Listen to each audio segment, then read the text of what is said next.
సర్వేశ నీపై భక్తి సర్వేశ సకల శాంతి కరవు సర్వేశ నీపై భక్తి సర్వేశ సకల శాంతి కరము ప్రకటమై మాకు నవ్వే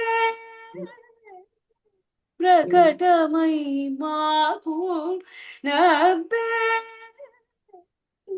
ప్రకటమై మాకు నవ్వే బతికించునిది సర్వేశ ప్రకటమై మాకు నవ్వే బతికించునిది సర్వేశ సకల శాంతి కరము కాయమున చేసేటి కర్మపు పాపములల్ల కాయమున చేసేటి కర్మపు పాపములల్ల కాయపుని ముద్రలచే గ్రక్కున వీడు కాయమున చేసేటి కర్మపు పాపములల్ల కాయపుని ముద్రలచే గ్రక్కున వీడు ఏడ వెంకటేశ ఏ పాతకమైన ఏడ వెంకటేశ ఏ పాతకమైన ఆయమైన నీ శరణగతి చే నడగు ఏడ వెంకటేశ ఏ పాతకమైన ఆయమైన నీ శరణగతి చే నడగు సకల శాంతి కరము సర్వేశ నీపై భక్తి సర్వేశ సకల శాంతి కరము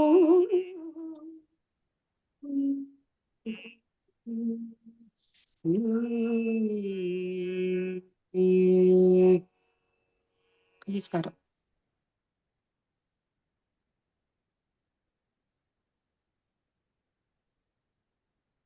So, on behalf of the newly elected committee members of Alumni Association of Vaishnavism, with Dr. Satyabama as president and with Ragarajan as secretary, I welcome you all for this 61st lecture by Manasicha from Thailand.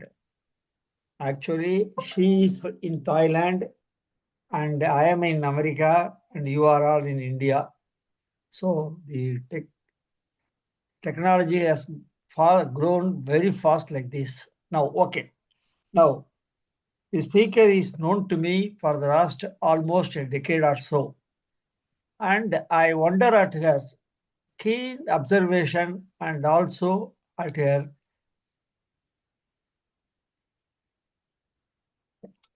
in-depth study. The first time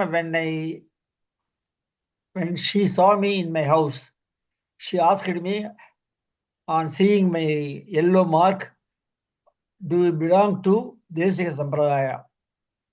I was actually wonderstruck because the yellow for Desika and red for Ramanuja, that we have divided ourselves. But she knows such even that minute detail she is able to observe and talk to us. Now,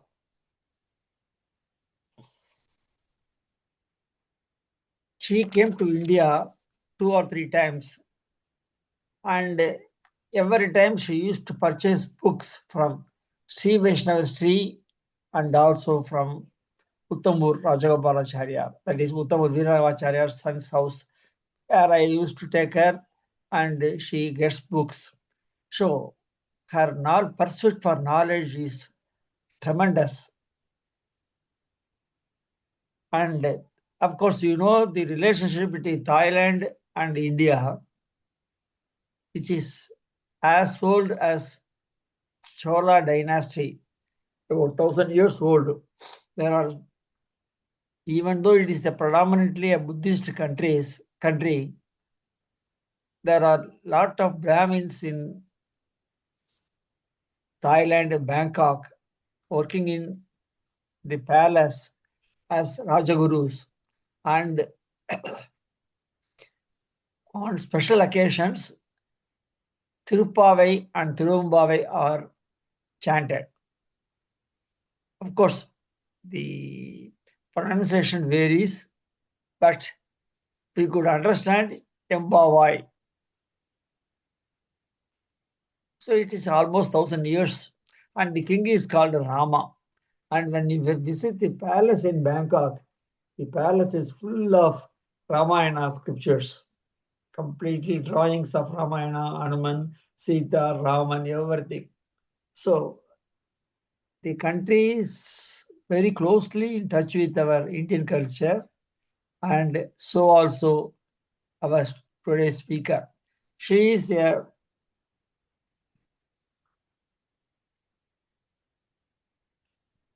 going to talk on surrender to God across languages. She has chosen 3 languages: Sanskrit, Tamil, and Manipravala, the hybrid of Sanskrit and Tamil. And also, she has chosen about 4 to 5 authors. This she has published recently as a book. I asked her whether you can make a talk on the same subject. She was very much willing, and I'm very happy to. Because she explains in the book self-surrender from Vatsya Varada Guru, also known as Nadathur Ammal, and then Periyavachan Pillai, and then she goes to Meghanad Suri, then Pillagacharya, and ends up with Vedanta Desika. And how their works are mixed. One has written only in Sanskrit, one has written only in Manipravala, like that, and she is having a comparative study. And it is about the main aspect of Saranagati, self-surrender, and how their views are there, that she has explained. And it is a very good boon for the future researchers. It can be of very much help. Now, she is working as assistant professor of classical studies at the University of Texas at Austin. So I request her to take the mic and deliver the speech. Thank you.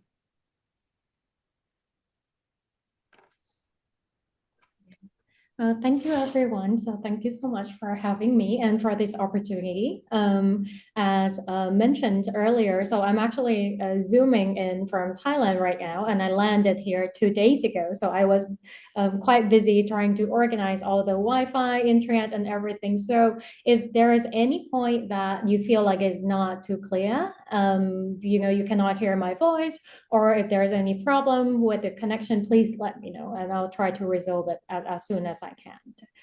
So I'm very excited to talk about my book and all the interplay between languages, Sanskrit, Tamil, and Manipravala. And then I have some topics. So let me maybe try to see if I can. Sorry, I didn't ask this earlier, but is it possible for me to share the screen? Yes, ma'am. You can do that. You can go ahead and share. Okay, so let me try.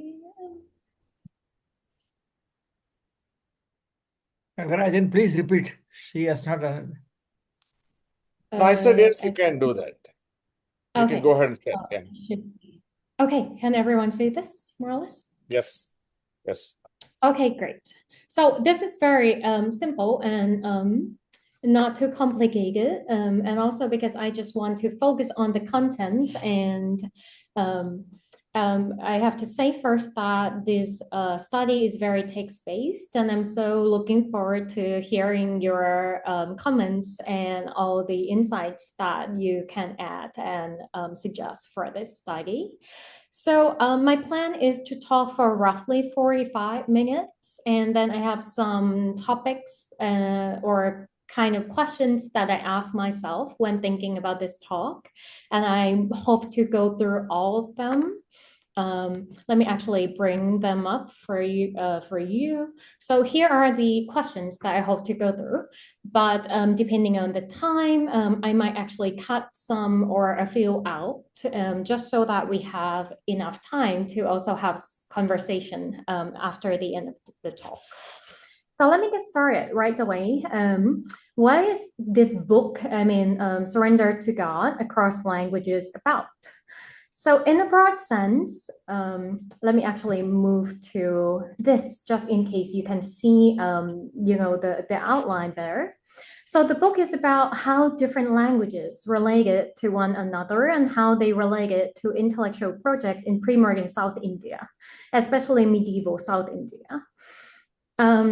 And more specifically, the book focuses on the South Indian Sri Vaishnava religious community of those, of course, you need no introduction about this.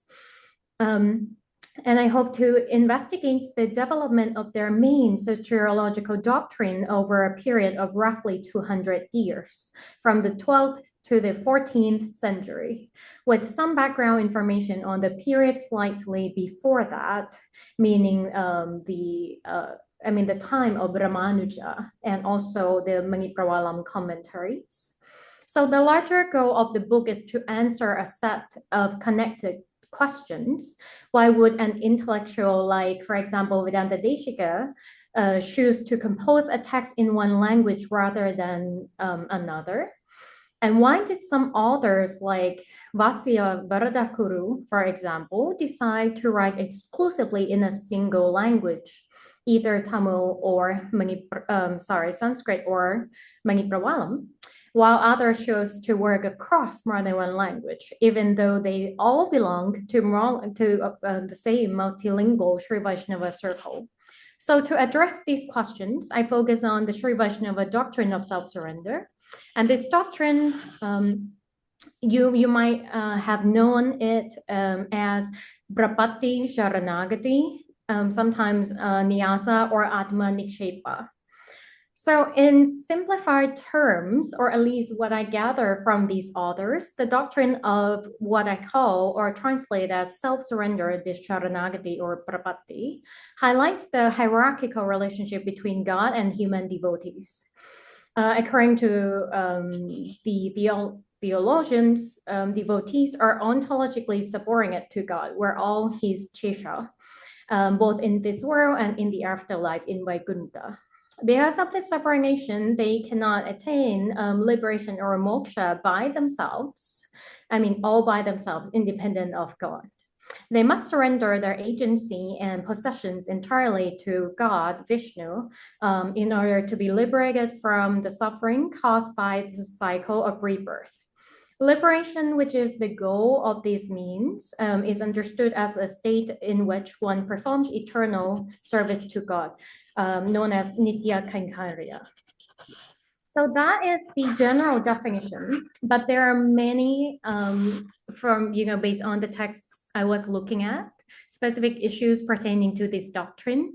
What exactly is self-surrender? Is it just a mental act? Is it physical? Is it verbal? Or all of these? And how does a human surrender relate to God's autonomy and his supremacy, given that God can just grant anyone liberation? And how long does one have to wait before liberation is attained? And who ultimately is eligible to perform self-surrender? So in the treatises that I explore in my book, The authors from the 12th century to the 14th century engage with all these questions. And in their texts, they negotiate existing scriptural authorities like the Sanskrit Vedas, as well as the Dirvaimoli, for example, and earlier arguments of other acharyas in order to advocate what they understand to be the best or most accessible formulation of self-surrender. And they also attempt to distinguish or at times draw connections between self-surrender and the earlier established doctrine of devotion, of course, the upasana or bhakti yoga, which in my understanding, provided the theological foundation for the emergence of the doctrine of self-surrender also. So the main argument of the book is that there is a complex and dynamic interplay between interlinguistic change and intellectual or theological development, such that it is impossible to fully account for one without the other.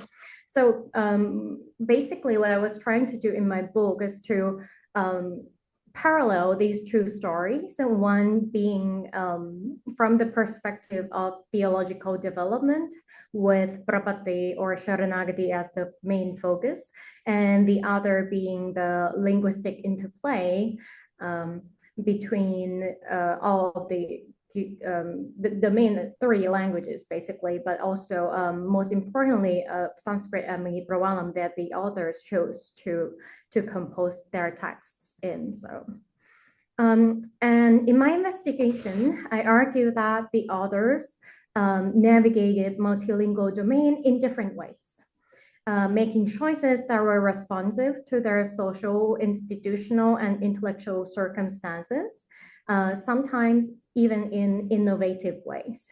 So through their choices, they also transformed the linguistic movements in which they operated.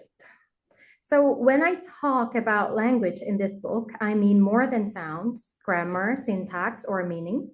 I analyze language through what I call the language sphere, and this is the main theoretical framework that I use throughout the book. This framework was developed with scholarship on multilingualism and translation in mind, including Sheldon Pollock's work on Sanskrit, the Sanskrit cosmopolis and their vernacular, Andrew Ollett's concept of language order, and Ellen Fisher's framework in her most recent book, Meeting of Rivers. And I also borrow a lot from Naoki Sakai's theory of translation and language in the Japanese context, which has been useful and applicable to also South Asian case.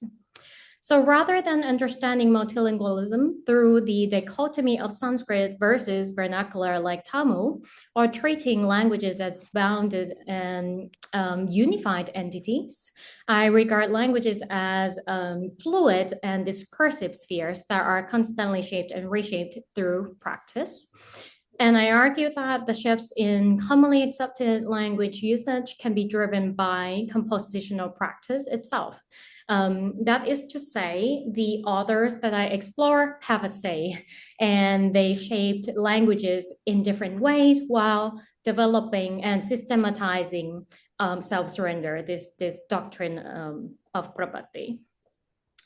So also, interestingly, in the Sri Vaishnava context in particular, it is evident that authors often selected Sanskrit or Manipravalam, the hybrid that we have already mentioned, based on their location, such as Kanchipuram or Srirangam, in order to participate in the dominant intellectual and devotional networks.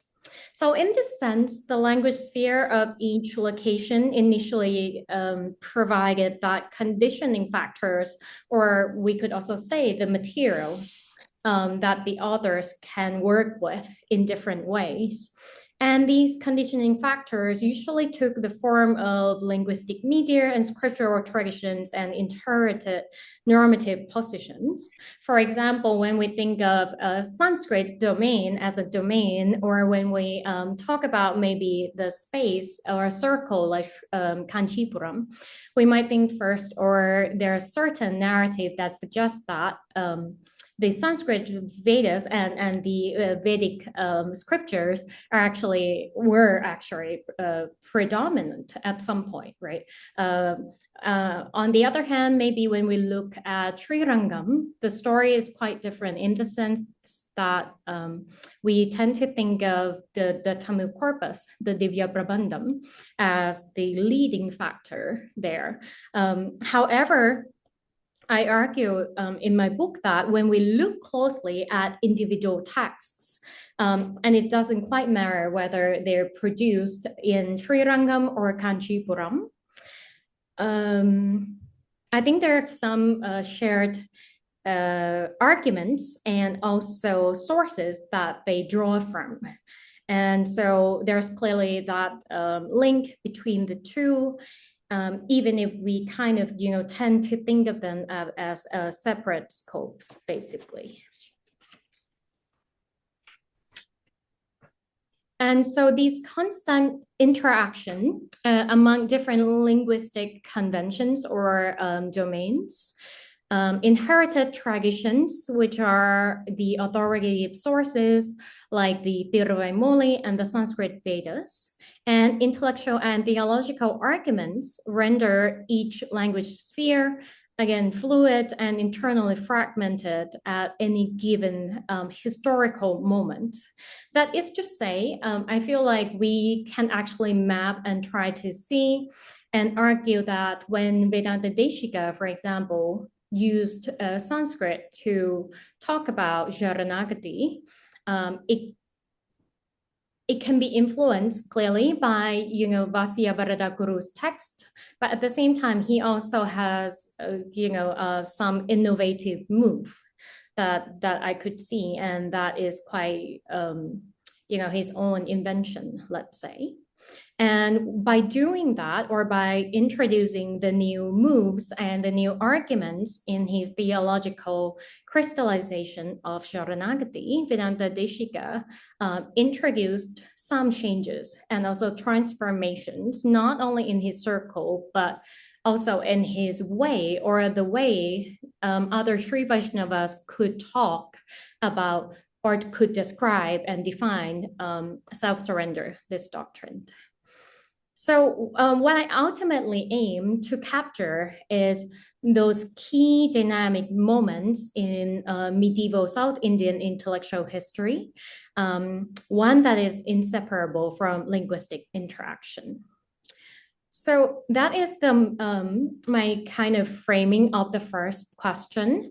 As for the second one, what are the core insights? So I think there are two main sets of insights that I hope the book convey, and I highlight these in the conclusion, especially.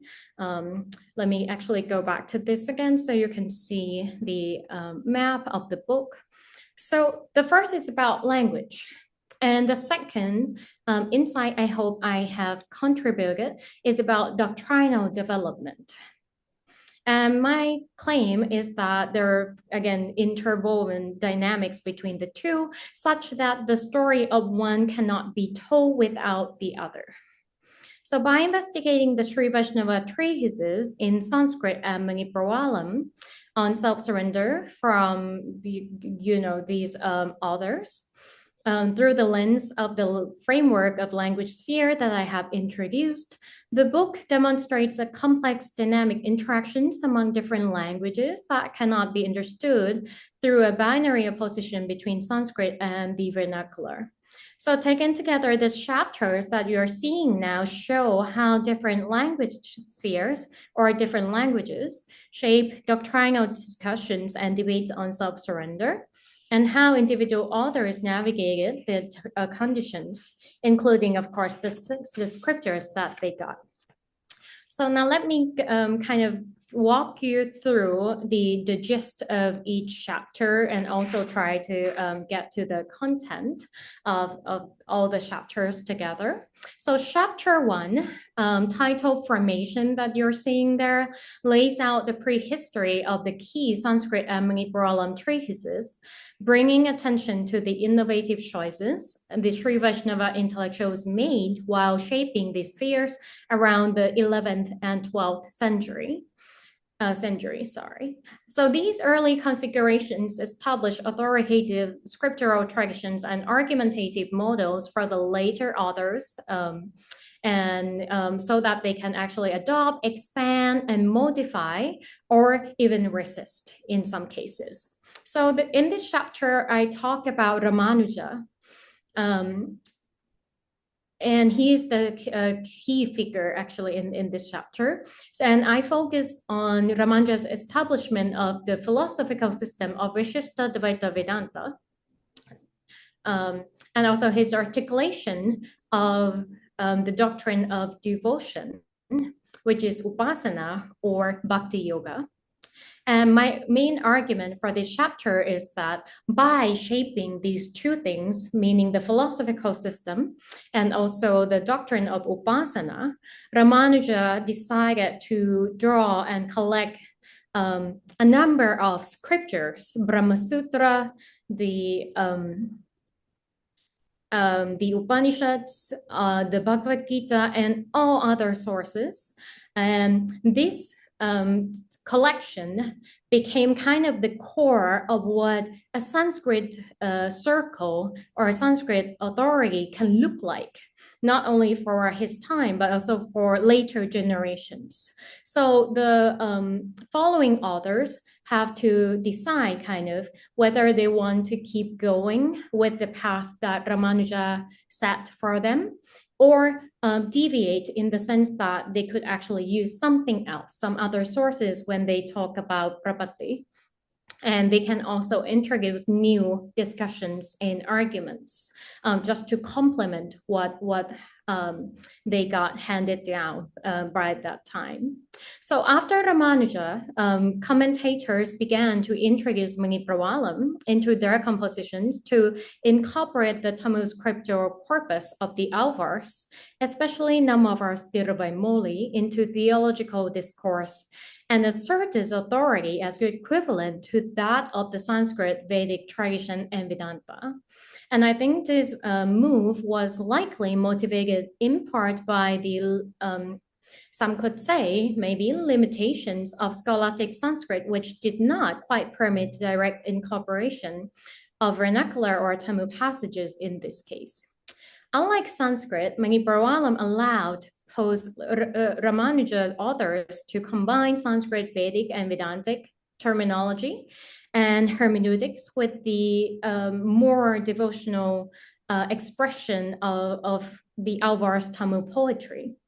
So it is precisely through this hybrid medium, meaning Manipravalam, that self-surrender emerged as a distinct alternative to devotion in Sri Vaishnava soteriology.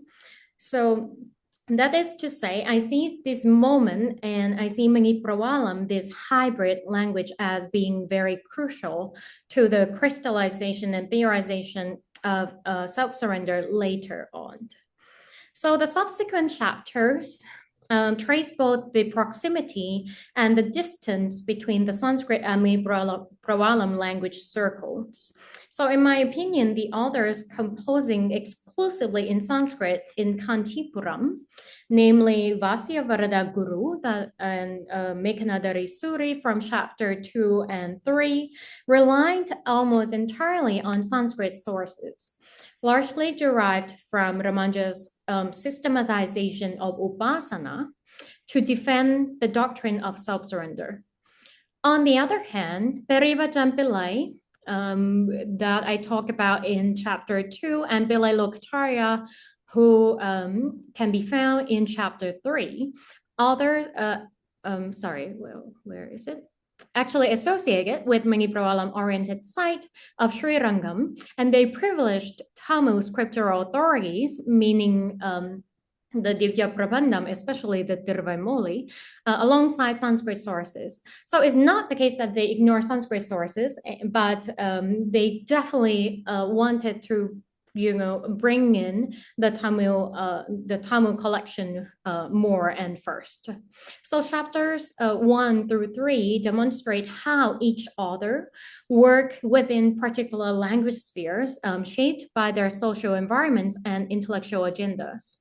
Each also introduced differing strategies, authorities, and emphasized some authorities and also excluded others. So despite interactions between authors in Kanchipuram and Srirangam, they definitely have different concerns and also preferences.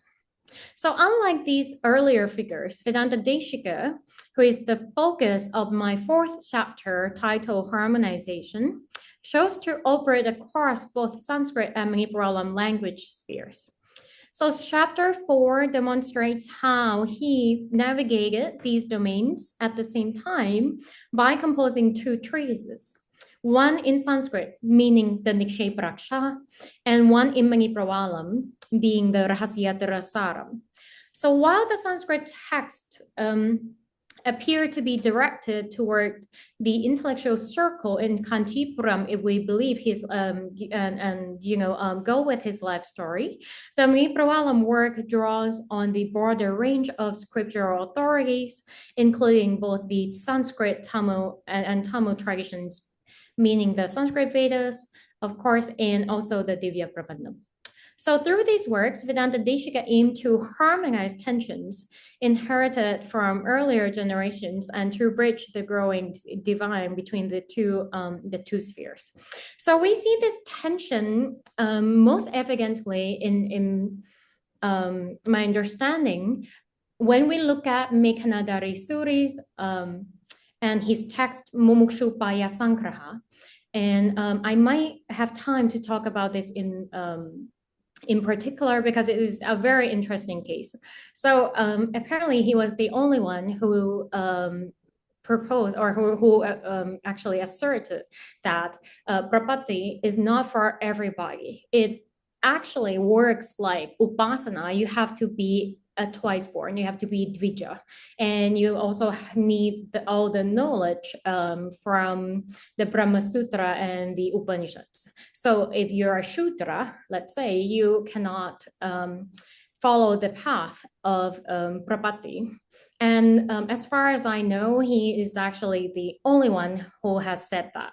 And I have not seen any other authors who support it or mentioned in anything related to this so far.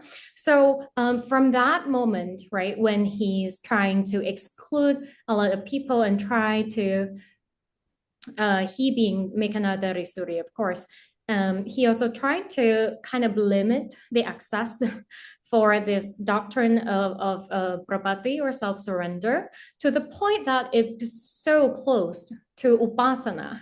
And if you have two, similar doctrines, I mean, what is the point of having two? One can also say. So that is also putting, I mean, by doing that, he's also putting these doctrines at risk, I think.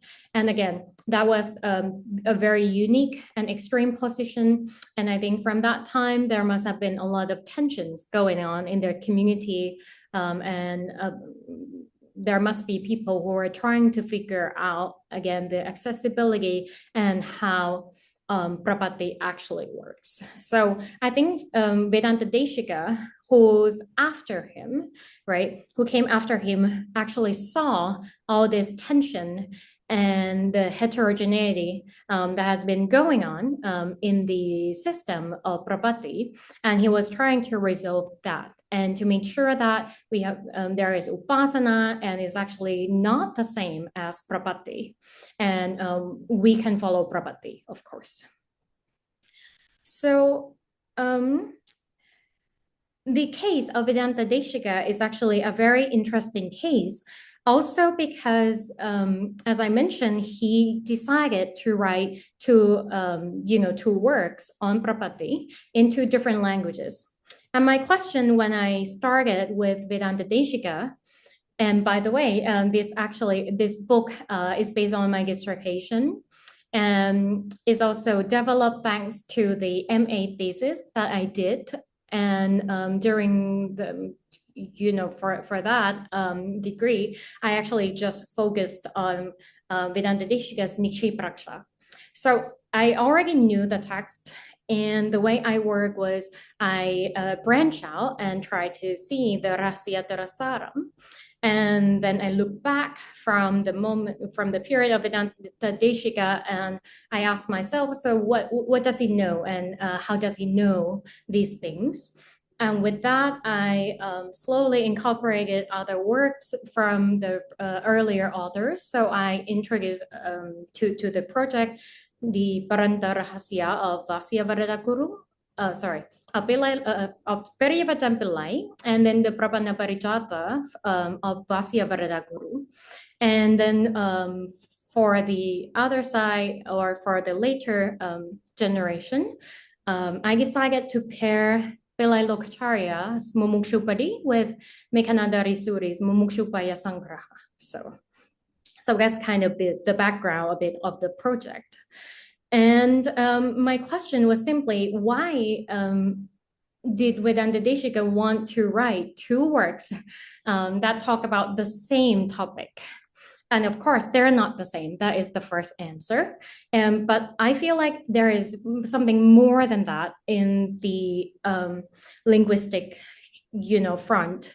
So when I look into this, I realized that in the Niksheparaksha, he only talk about self-surrender, prabhati, from the perspectives, or he only draw from, maybe the easiest way to put it, Sanskrit sources, and also incorporated only discussions found in Sanskrit treatises of the earlier acharyas. On the other hand, in the Rahasyatara Saram, that is like the most comprehensive text and also system of prabhati that we can find. I mean, when we compare this to other works.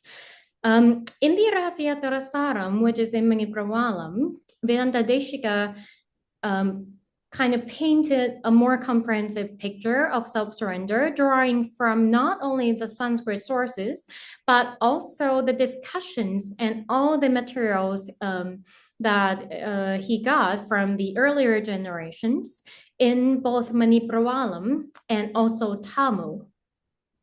And I think, or my working hypothesis is that he was not quite unable to integrate non-Sanskrit elements related to self-surrender in the Sanskrit composition, meaning the Niksheparaksha. And that is why he chose to do so in Manipravala. Also, we know for the fact, because there is internal reference and evidence that the Niksheparaksha was actually written first before the Rahasyatara Saram. And according to his life story, the Rahasyatara Saram was supposed to be composed when he was in Srirangam, and it was later in his life, while the Niksheparaksha was clearly quite early among all his compositions. So I guess from this, there are actually two things maybe that emerge for us. One is there is the need, according to some authors, to use Manipravala when they compose something related to self-surrender. First, because in Sanskrit is kind of the intellectual practice by this time that you don't mention anything about the Tamil scripture, or you cannot quite cite and give a quotations in Tamil. And we see this quite consistently, except for again Mumukshupaya Sangraha of Mekhanadari Suri. So in that text, Mekhanadari Suri actually mentioned the Tiruvaimoli and Namovar, but he was not, making any positive comment about this authority. Instead, he was saying that we know that some claim that if you cannot get access, or if you cannot get Upanaya and then go on to Vedic study, you can rely on this vernacular or Tamil scripture instead to get all the knowledge you need to perform self-surrender.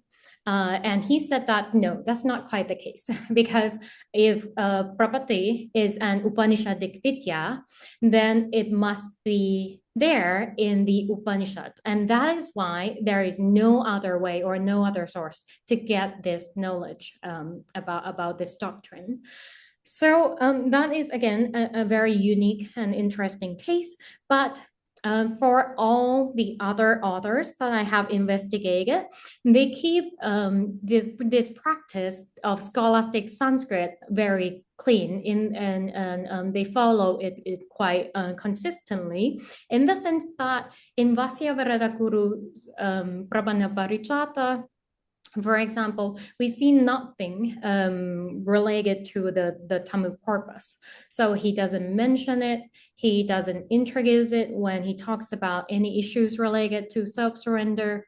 Is as if, like, he just wanted to stay and focus on the Sanskrit sources and all, all the arguments coming from that.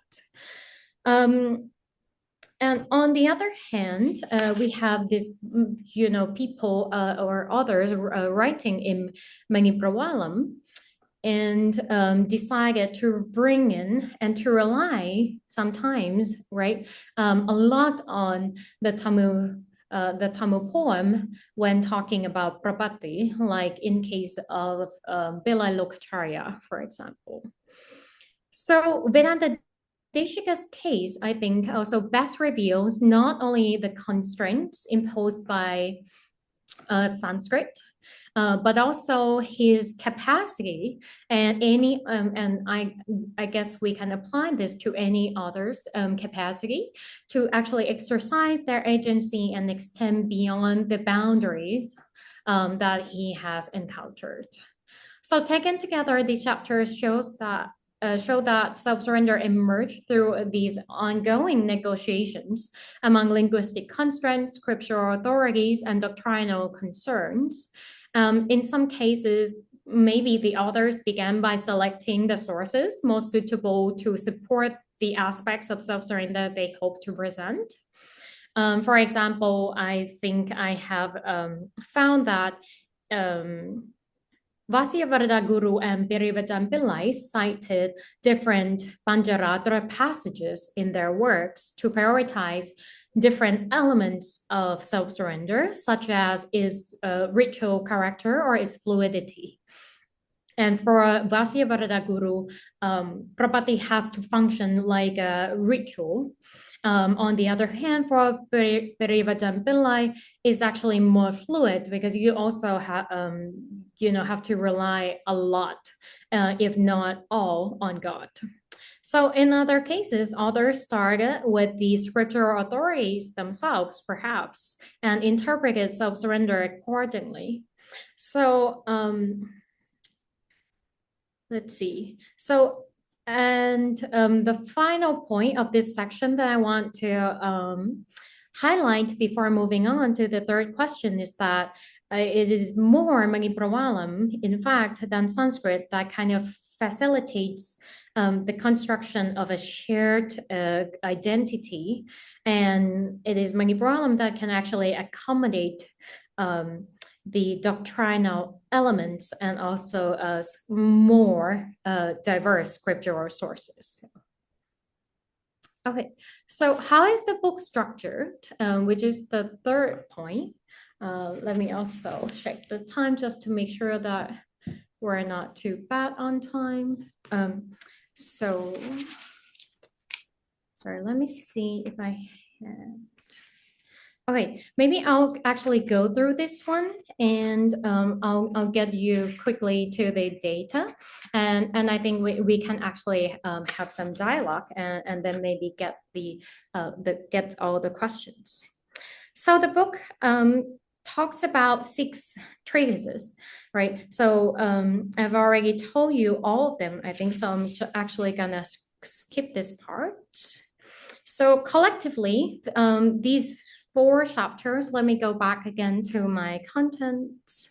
So these 4 chapters chart for interconnected turning points in linguistic and intellectual history of the three Vaishnavas proceeding in chronological order.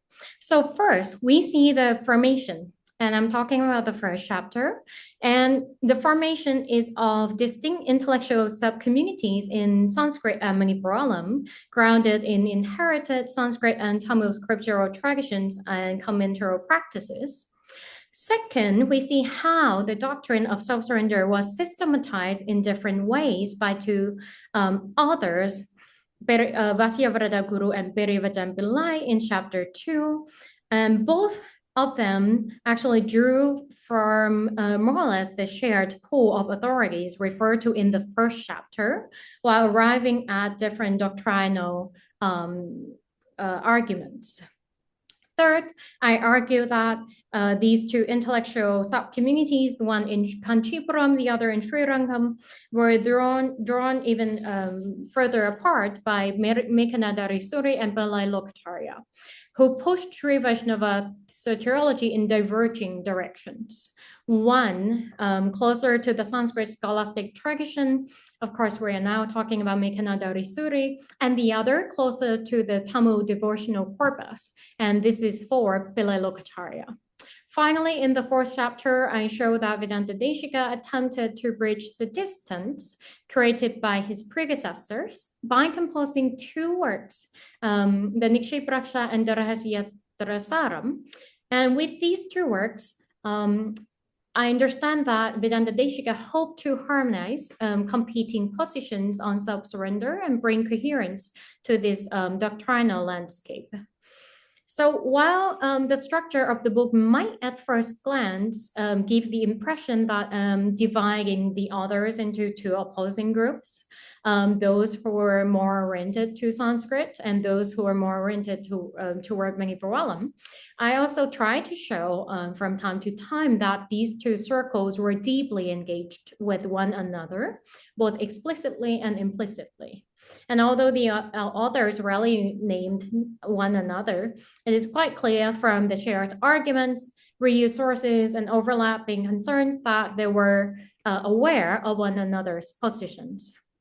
And by tracing which arguments and authorities changed over time and which persisted, the book also underscores both continuity and the divergence in their understanding of self-surrender from one generation to the next. So let me actually try to get to the last point, and then I'll wrap it up from here. So within the Sri Vaishnava studies, and I'm talking very much, again, from the very narrow North American circle that I was trained and I have been working on. So please, if you have other suggestions and also any comments, that would be great. So there has already been a rich body of scholarship by figures such as Vasudha Narayanan, Francis Clooney, Srilata Raman, and others. And much of this scholarship has focused on Manipravalam commentaries on the Divya Prabandham. And these commentaries are, of course, very important. But in my understanding, they actually tend to talk about one side of the story, meaning actually the authority of the Tamil corpus. So on the other hand, the treatises I decided to investigate in my book were written by authors who were affiliated with different lineages and institutional settings, especially in Kanchipuram and Srirangam. And they were also more evidently polemical and systematic, which makes it easier to identify and chart explicit theological arguments and disagreements.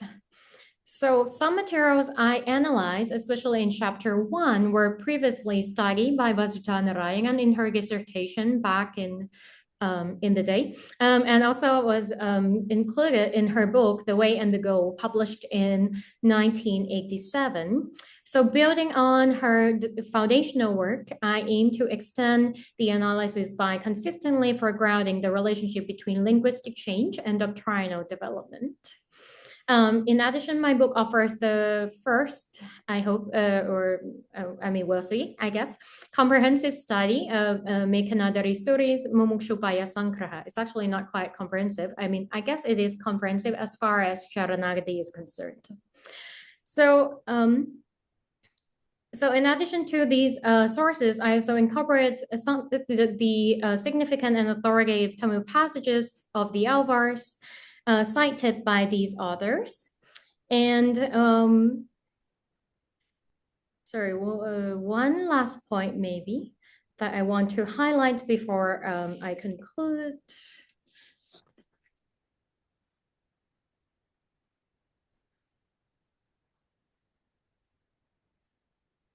Okay, so let me actually try to sum it up now about what I hope this book can actually bring in and introduce or kind of contribute somewhat, which is that I think this is not the first work for sure to talk about Sharanagati, especially from the perspective of these important acharyas.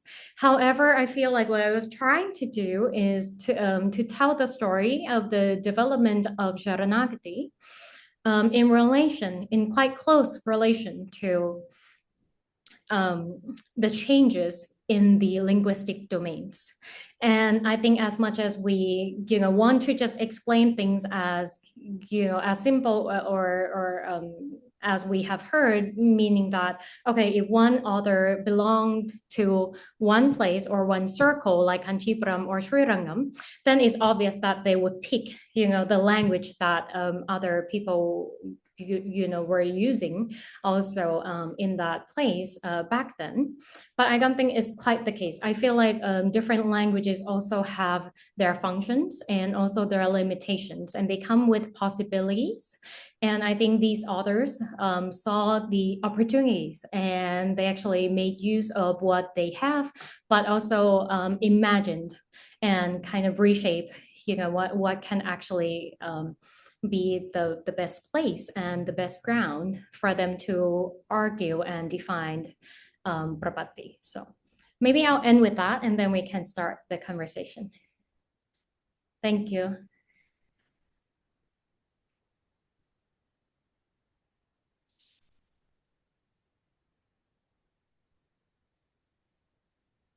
Anyone with questions or discussion points? Was one of the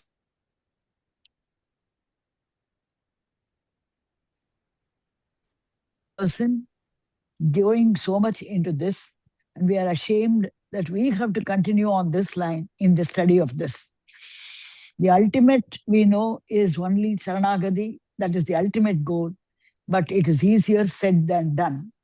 So the first step towards an abject surrender to some supreme is only to know the greatness of that, is only to know the greatness of nature that he has created, is only to know the greatness of scholars who have gone into this and pulled out pearls from the Sagaram and given to us and all that. In this sense, it is really amazing that this Visishtadvaitam has spread far and wide all over the world. That itself shows the omnipotence of, there is some divine supreme. And it is a great inspiration that we draw from this.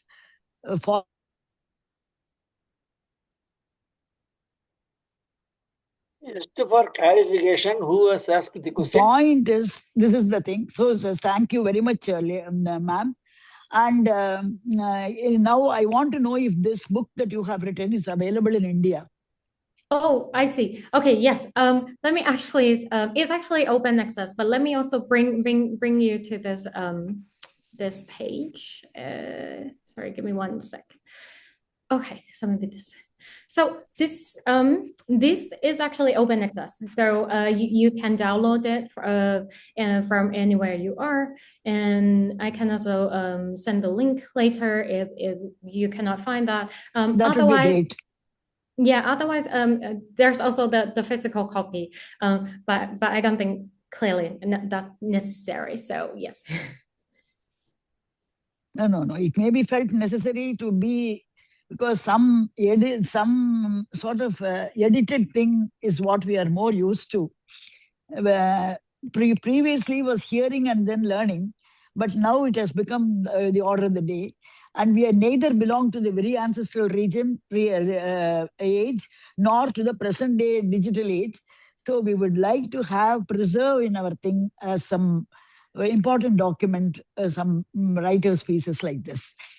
Yeah, I mean, I really appreciate that comment. And I think maybe the most accessible form, to be fair, right now is still gonna be the open access and the PDF, basically the PDF version. I don't think there is an Indian version just yet, though I really hope that there would be enough interest, let's say. So fantastic. Yeah. Can I know what is the spark of inspiration that made you go into research into this line? Of course, yeah. I'm a Buddhist. I'm a Theravada I know that. Buddhist. And we of course don't have gods or don't have that kind of belief in Buddhism. And I just always been so fascinated by the fact that, I mean, there's God. And also fantastic. Fantastic. Yeah, and there's also like the faith that one can put in, like, I mean, just think about Venkatanatha or Vedanta Deshika, like what actually drove him to write so many texts, like, and just dedicated all his life basically on this. There must clearly be something. So I was just trying to understand where that's coming from and how such great faith is possible or even feasible for other people. Fantastic. So fantastic. It is all some superhuman made blessing that you have got, is what I feel. There is something. This is how all of us were blessed with. And that is how even in this present Kali Yuga, people are blessed with, is my opinion. I want to others to take part. I'm sorry, I don't want to monopolize here. No, thank you so much. I appreciate it. Okay. Thank you. So, sir, I'm assuming you're Mr. Ramaswamy who's speaking at that, right? Is that right, sir? I don't think he heard it. Okay. Yeah. Dr. Manasicha, can I ask you a question or a doubt? Okay. So, it's a premise, so I could be completely wrong. So, in the days before or even around Ramanuja, the concepts of prapatti or Saranagati or even the mantra meanings were typically not so public. It was probably 4 years. You could hear. You need to be qualified and you need to hear it from an acharya one-to-one. Now, that probably called for a lot more intellectual understanding, and Sanskrit was a good tool. And around the same time, the thanks to the revolutionizing of this by Ramanuja, the concepts of prapati, even the meanings of the Dvayam and other mantras were very openly preached, discussed in the form of a discourse or upanyasa. And when you are in discourse, you call people from all walks, and then you needed to actually have a language which cannot be just very Upanishadic and high quality. In that sense, you need to mix and match all of that. So in some sense, did that change over from a very exclusive knowledge to much more open to all kind of knowledge around or a discourse around prapati also play a role in the languages evolving? Yeah, that's a very good point. And I feel like I'm actually very hesitant to say something definite about the transition from Ramanuja to the first commentator, Bilan, right? Of the Dirvaimoli in Manipravala, because I mean, there's this story that he of course knew Tamil. He actually even instructed his own disciple to bring in the Tiravaimoli into discussion. And I feel like I'm willing to believe it. I just wish he had included something more in he meaning Ramanuja, like more explicitly in his own words, so that we can actually say something for certain. But I'm definitely not denying that a form of Sharanagati was already there in, let's say, the Gadyatraya, right, for example. But I think, this Manipravala, as you said, like kind of expands and opens, the doors to many more things, not only in terms of the atikara or the qualification, but also, in terms of the scriptures, right? Now we can actually bring in whatever from the Tamil side also. And I feel like that actually makes the definition of prapatti or its form clearer and also more comprehensive, because I really honestly feel like maybe let's take a look at what Mekanadari Suri did. And I feel like that is the case when, someone wanted to just kind of keep prapatti in Sanskrit, let's say, and that is the form and the shape of prapatti that we got. And I think it could have been the same if there had not been the introduction of Manipravalam into compositions. Maybe let me put it that way. I'm not so sure if I'm directly answering your question, but let me know, please. Yeah, I mean, obviously, it's a thought, and I was wondering if that crossed in your book as well. Okay. Yeah, I would say that's kind of what I speculate and put in my first chapter, especially. So when I was dealing with the rise of the Sanskrit and Vishishta Dvaita Vedanta along with the Manipravalam. So.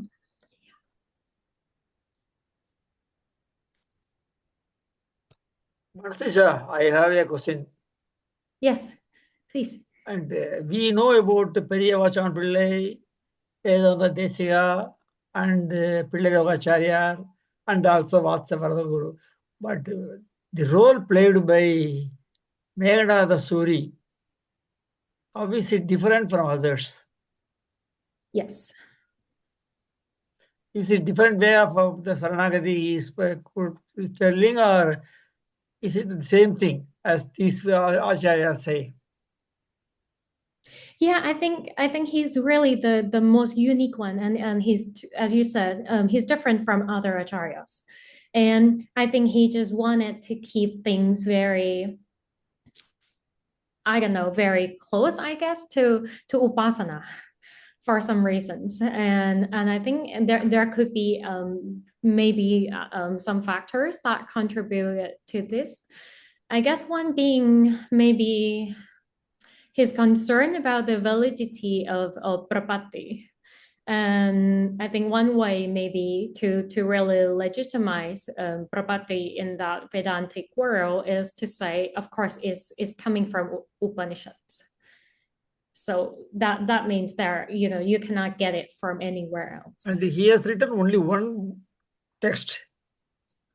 He has written, as far as I can tell, only this text that is about prapatti. However, he has some other works, I believe. I think I have read one, part of one text called Niyatiyumani. I believe is actually by him. So he also cares about Mimamsa and Ekashastra, like Ramanuja did, basically. Oh, good. Thank you. Thank you.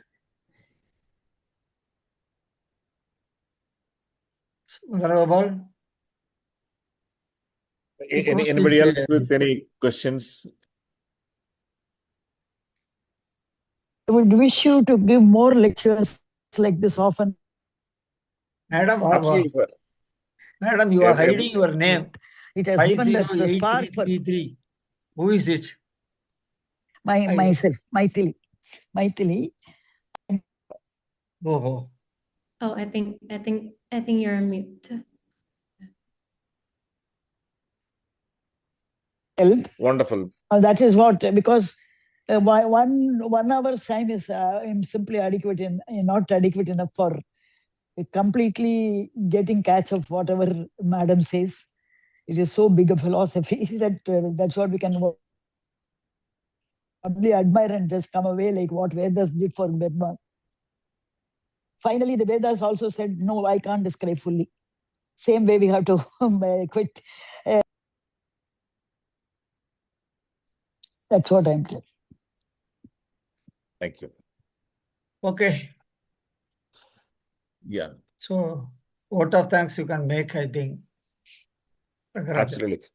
It's a pleasure. Thank you so much, Dr. Manasicha, for both the book coming out with the book of this nature. There have been plenty written by many around surrender and Shanagari and all that, but you approach it with from a very different perspective. That's the beauty of the academic work, and both the book and actually also the sharing with us. And of course, as always, we heard you many times before in Manipravala literature and many other things. Even in the university, we had the pleasure of listening to you in person. So thank you so much for the today's session, not just today's sessions, but being such a good, proponent, advocate, and the researcher of Visishtadvaita, which is a very important thing for our association and our department, I think. So thank you so much for all your work. It is a wonderful lecture, and we hope to have you in another future date to do another session. We also thank all the people who logged in, listened to us, and there are a lot more who listen to us in the YouTube channel. Our YouTube channel, which we posted, is quite popular. It gets a lot of good views, and we thank all of them for the opportunity to host and be of some use to everybody. So we request all of you to also propagate the monthly lectures that we do on the various topics in Sri Vaishnavam and Vishtadvaitam and all that. Many of them are very academic, research oriented, but some of them otherwise too. Okay, so it'll be great if we can have more people participating. It need not be just alumni. So we thank everyone for joining and taking, and have a good evening, good morning, good day, wherever you are. I mean, this is truly, people have logged in from California to Thailand to India to Dubai. It's an amazing setup. Thank you very much. Thank you. Partha, you can stop the recording, please. Okay, thank you, Manasicha.